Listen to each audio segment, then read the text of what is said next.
Merci mesdames et messieurs d'être au rendez-vous de l'information sur la Centrale Togo Télévision. Au sommaire de cette édition, la suite et fin de la visite du maire de Nuremberg et sa délégation à Sokodé. À l'étranger, nous parlerons des réfugiés qui montent leurs petites entreprises pour survivre en Libye. Voilà, c'est tout pour les titres. Je le disais tantôt, suite et fin de la visite de la délégation allemande de la mairie de Nuremberg à Sokodé. Le docteur König Markus et sa suite ont poursuivi leur tournée de visite mardi 17 août. Leur parcours, c'est avec Ramia Tchagbele dans ce reportage. La première escale de la délégation allemande, accompagnée de son homologue de Tchaoudjo, a été le centre de lecture et d'animation culturelle de Sokodé. Une escale qui leur a permis de visiter la bibliothèque de ce centre, le musée des Sokodé et le centre artistique. C'est sous une immense pluie que la délégation a poursuivi sa visite à Sagbadei, au centre de traitement de boues de vidange, avant de regagner la GIZ où elle a échangé avec la structure allemande des appuis de la coopération technique allemande à la commune de Tchaoudjo.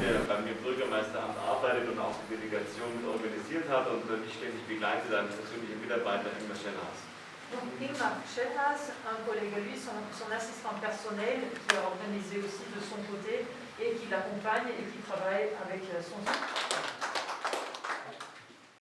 L'après-midi fut marqué entre autres par la visite des chefs cantons, des chefs des communautés religieuses, des échanges avec les ONG.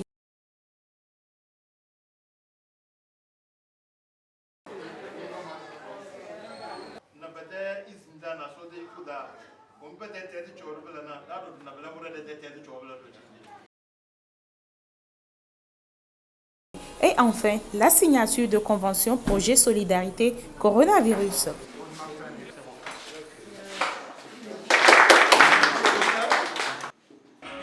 Un dîner de gala en guise de repas de revoir fut organisé en l'honneur de nos visiteurs.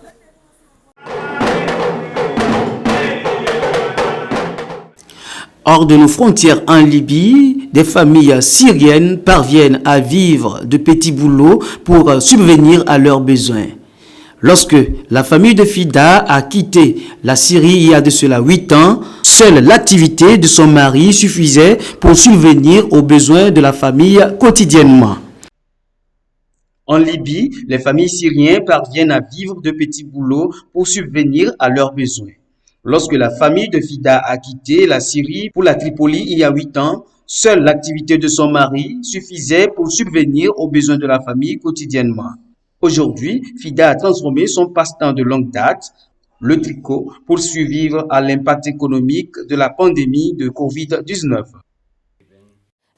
Je fais des robes pour les filles, des couvertures pour les bébés, des chaussettes, des bonnets, des barrettes à cheveux, n'importe quoi vraiment pour avoir un revenu. Aidée par ses 2 filles, Fida a développé une petite entreprise pour apporter une sécurité financière un peu plus grande à sa famille. Loin de la vie confortable qu'elle menait en Syrie, ce qui n'était qu'une passion pour passer le temps, lui permet aujourd'hui de participer de manière conséquente aux dépenses du foyer. En Syrie, ce n'était pas pour survivre, c'était un hobby. Je vivais dans une maison qui nous appartenait et nous avions une vie confortable.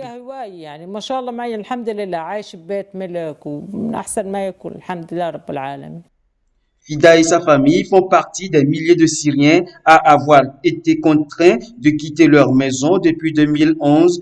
Ils cherchent la sécurité en tant que réfugiés au Liban, en Turquie, en Jordanie ou encore au Libye. Après 10 ans de crise, la vie est plus dure que jamais. Pour les Syriens déplacés, l'impact de la pandémie de Covid-19 et l'augmentation de la pauvreté font de chaque jour une bataille permanente. Au Nigeria, les 22 victimes de l'attaque perpétrée contre le convoi de 5 bus samedi à Jos dans le plateau du Nigeria ont été inhumées dimanche. 14 personnes ont par ailleurs été blessées lors de cet incident, mais le bilan pourrait être plus lourd selon les autorités locales. Le convoi transportait au moins 90 personnes, des musulmans essentiellement, qui auraient été attaqués à l'arme blanche par une milice chrétienne présumée. L'attaque a été condamnée par le gouverneur de l'État du Plateau en septembre 2001. Les affrontements entre musulmans et chrétiens à Jos avaient fait 913 morts selon Human Rights.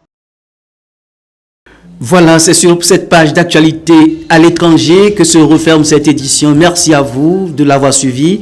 Au revoir et à la prochaine.